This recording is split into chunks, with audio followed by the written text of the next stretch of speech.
Right, this is Chat UTD. Earlier this week, Paul Scholes made some comments about Ruben Amorim, basically saying Amorim doesn't get it. He's not the right man for United because he doesn't understand the club and that he doesn't take risks. In terms of him not being the right man for the club and him not getting United, it's not what I thought when he first arrived. I must say he didn't just talk a good game. He did quite a few things which I thought set a standard, set a tone. Things like binning Rashford off, putting him in just basically, he wasn't even in the squad, was he? I was going to say putting him on the bench, but he wasn't even on the bench.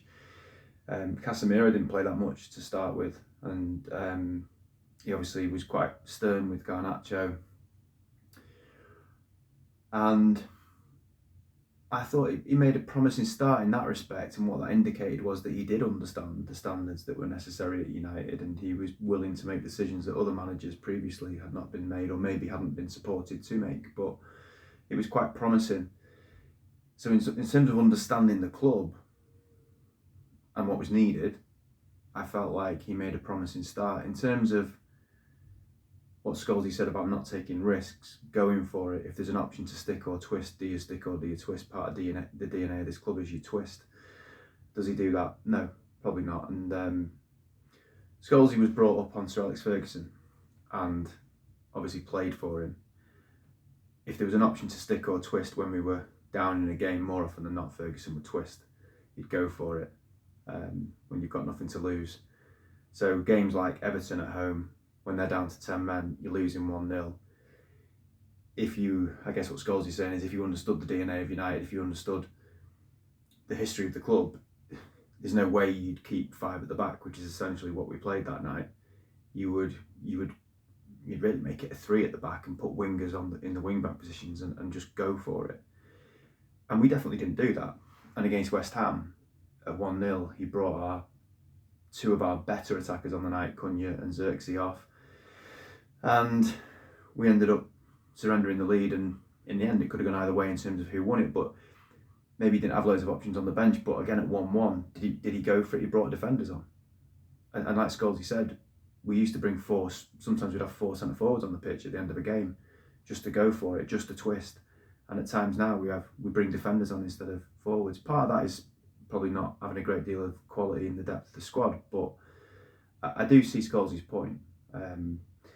I think, just to go back to Ferguson, there is a little bit of a myth around Ferguson that it was always swashbuckling, entertaining, brilliant football where wingers were piling crosses into the box and we were scoring goals for fun. Of course, our memories aren't deceiving us. Yes, that happened.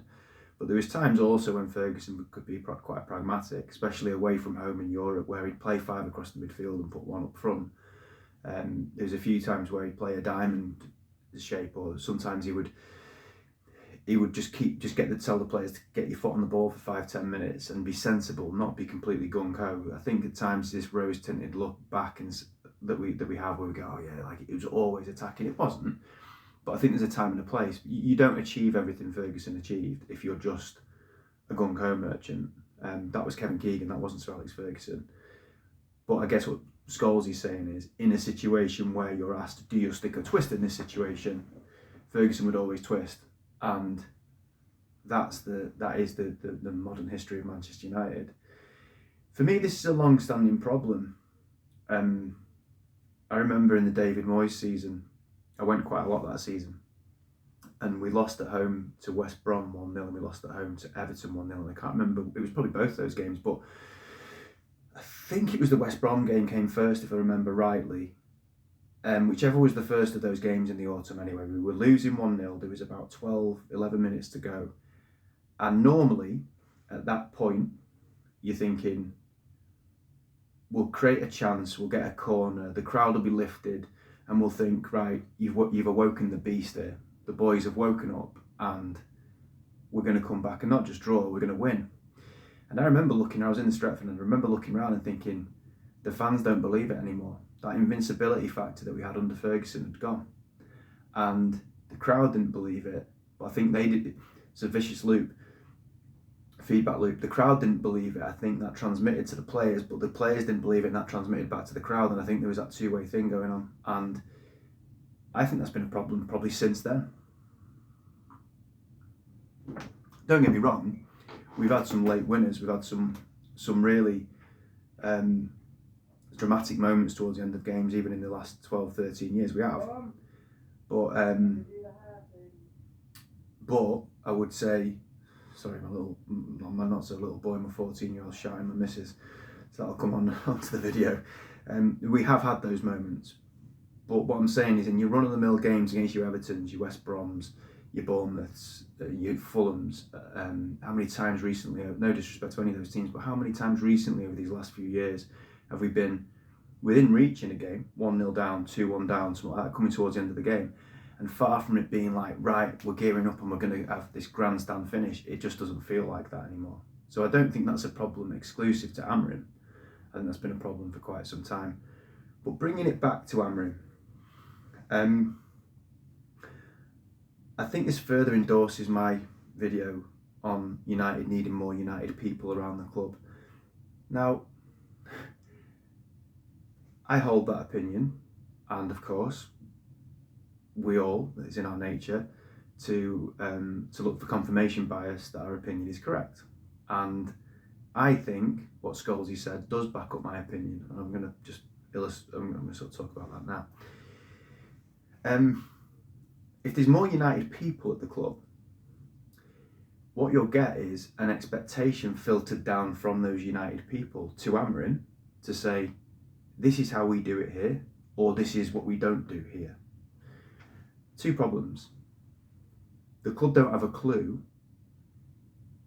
what this is how we do it here would mean, because there's no identity that they're creating. There's no ethos. It's not based on what we want in terms of looking at the past and saying that's our DNA. There's no United people to enforce that. But it's not anything else either. Where's this game model that supposedly we were going to have? 2 years in Yos have been in place. This game model where throughout the whole club, every team at the club, even the kids, play the same system, play the same way. This idea that then if you replace a manager, it doesn't really matter that much because a new manager comes in and is supposed to do the same sort of things. That doesn't exist. It's not close to existing. So we're still a club that is very manager-centric. We're a club now that got Ruben Amorim as our manager, and we are playing Ruben Amorim football. Well, we're not. He's trying to. He's stubborn. He's sticking to what he believes is the right thing to do, and the players aren't doing it. But he's not accountable to anyone who knows anything about Man United. So if you look at the Everton game as an example, like I said before, a Man United team goes 3 at the back and goes for it, but he doesn't do that. So look at Ferguson. Ferguson came from Aberdeen.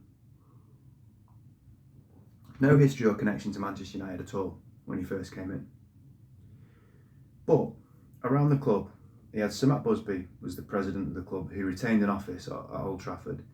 And Ferguson said he knew when Sir Matt Busby was there because he could smell his pipe in his office. And I know he confided in him because he said it. You've got Sir Bobby Charlton was the director of the club, who was a huge advocate of Ferguson. But you've got Sir Matt Busby and Sir Bobby Charlton, 2 of the biggest legends this club has and will ever have.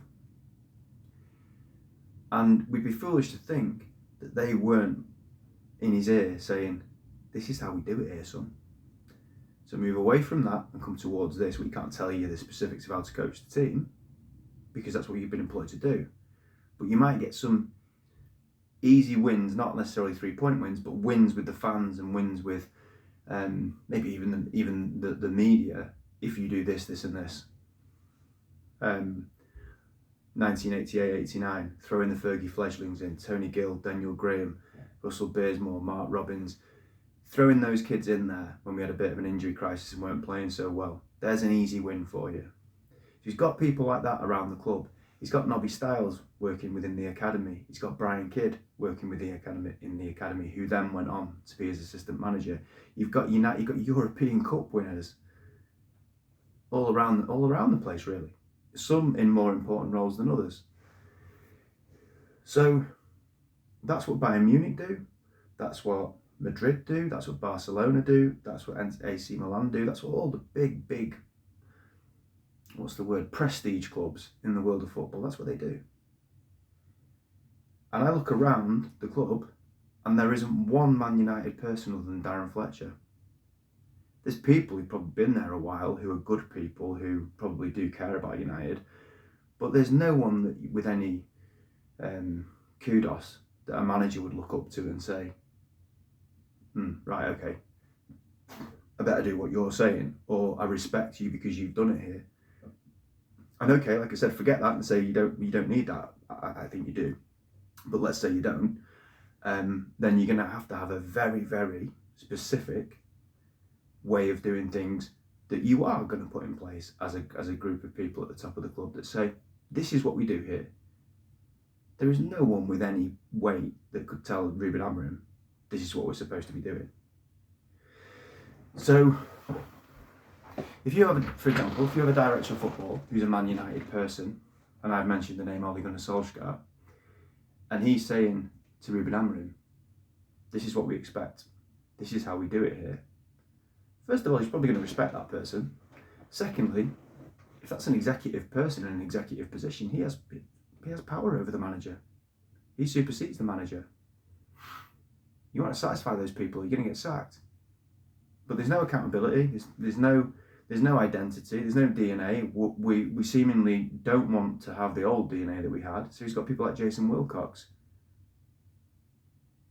who line manages him by the look of it, and it just remains, as I say, a Ruben Amorim-centric team. Further contradiction, if you're going to do that, okay, go down that route, give him all the players he needs then. Let's play the game. Let's say, right, okay, it's a Ruben Amorim-centric team and they're fully on board with that, and they think he's the guy. That's the way that we're going to do it. That's the way we do it here. It's a Ruben Amorim way. Okay, wake up and smell the coffee then, lads, because you're gonna have to put a lot more pieces of this jigsaw puzzle together, because at the moment you're missing more pieces than you've got.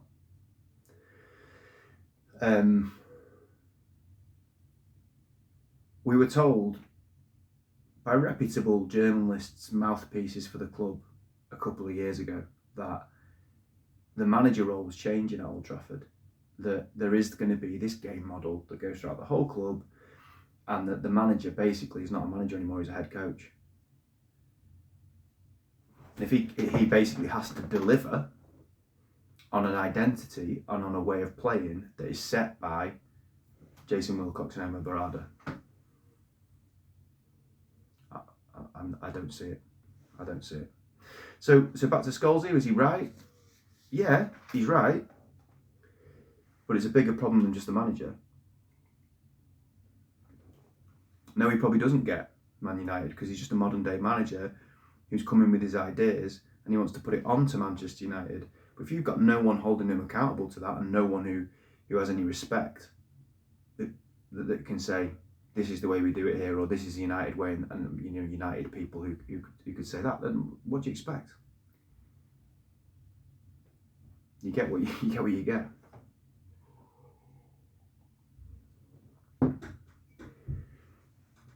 On to Bournemouth. I mean, toss a coin, I haven't got a clue. I've given up really predicting what would happen in a game. Looking at Bournemouth, though, their away record is poor. They concede a lot of goals away from home. They're not in good form in general. But I think with United, look at the form West Ham were in when they came to Old Trafford. I think with United, it don't really matter. The good thing is Bournemouth will come and play. They'll come and try and play and attack us. And we play better against teams like that. But I don't know. I was looking back on a video I did. I think it was just before the Sunderland game, and I said in that video, unless things change dramatically, Amorim will be sacked in a couple of months. I said, and that is roughly 2 months ago. Now, have the results improved dramatically? It doesn't feel like they have, but when you actually break it down, we've lost 1 game in 9. Now we've drawn against West Ham. which was poor. I thought we were poor away at Forest and at Spurs, and we obviously only got points in that game, but still 1 defeat in 9. This marks the 5th game of that 5-game run that I spoke about a few weeks ago, where it was Everton, Palace, West Ham, Wolves and Bournemouth. This is the 5th of those games, and we've got 7 points so far. So if we win tomorrow, we would have 10 points from 5 games, which I would say is a decent return from those 5 games. But it's particularly decent when you consider we got 11 points from the previous 5 games. So that's 21 points from 30. Now, when you look at that and consider we finished 15th last season, that's not bad. That is not bad at all. Are we playing good football? Are we any clearer to knowing what we're actually striving for here? No, we're not. But I'm very critical of the way we play. I'm very critical of the manager, although I quite like him. But do you know what? A 10-game period is a decent period of time to judge people. 21 points if we get that win tomorrow. That looks like a decent return. And I think in a poor league, which this is, you're never going to get a better opportunity to deliver on your remit. The remit is that he needs to get in Europe. Now, from 15th at the start of the season, I think that looked very, very ambitious.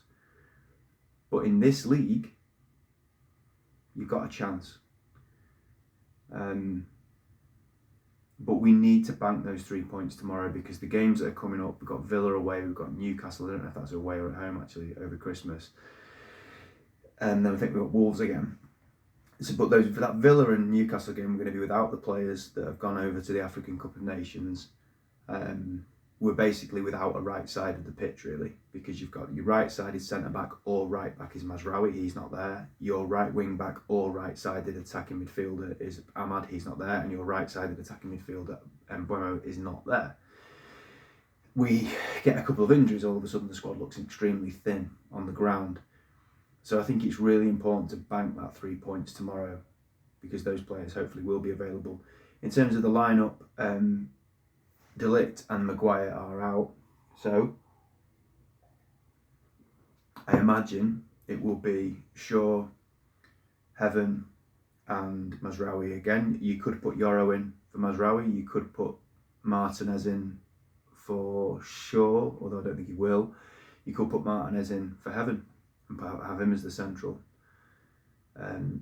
the 3, but I don't think he'll do that. And then you've got wide right would be Ahmad, I imagine. Wide left, I think, would be Diogo Dalot, who's been all right recently. Midfield would be Casemiro and Bruno. And then I think he would probably go Mount, Cunha and Mbeumo up front, because as I've said before, I think that's the most fluid attacking 3 that he's got. It'd be nice if Šeško was on the bench to give us a bit of a different option, because we can play differently if he comes on. But apparently he's fit again, or he was fit again, but he's got food poisoning, so I don't know.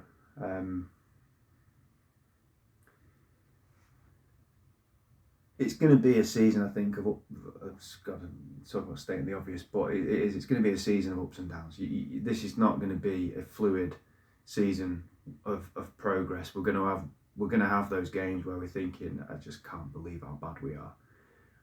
But if in between times we're getting enough points, which so far we have, then we could meet that remit. To finish, let's be worst case scenario 7th. I think 7th gets you Conference League. To finish 7th, you don't have to be that good in terms of points. We're on course, I would say, with the points and the trajectory we're in at the moment. We're on course to get the amount of points you need to finish 7th, I think. And we've played most teams now. So there's a chance to do that. And some people have pulled a face and say, fucking Conference League, I'd rather not be in Europe. I would absolutely snap your hand off to be in that competition, because I think we'll win it. And this is a team that just finished 15th. We can't be snobby. You've got to walk before you can run. I always bang on about standards, and we should have higher standards. But if we can get into any European competition next season, I think we have to embrace it. And the Conference League is basically you've got to set your stall out to win that competition. Kind of serve almost like a Cup Winners' Cup, like in 1990 to 91. It serves that type of competition. It's a gateway competition. It's a stepping stone competition. I mean, maybe we could get Europa League, but to get in Europe, we're gonna have to be pushing, I would imagine, 60-something points. So can we get halfway to that before the halfway point of the season? We'll have to win a couple more games, I think, to be able to do that.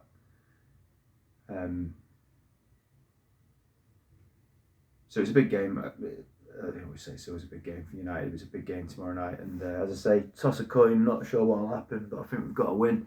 In terms of what Scholes said, I think he's bang on. I don't think that Amorim does probably inherently get the way that we want Man United teams to play, but he hasn't got people around him to help guide him on what needs to happen, and I think that it's massively underestimated what that could do. But Ineos have got no interest in that. They don't want Ferguson in an actual official role anymore. They're trying to move away from something that served the club so well. And Nicky Butt and Paul Scholes are bang on. You need United people in there, and it has to be the right people, but you need United people in there. All the best clubs do it. But just like with a lot of different scenarios, I think Ineos think they know better. I think they can buck a trend. I don't think they have a clue what they're doing. Glazers out.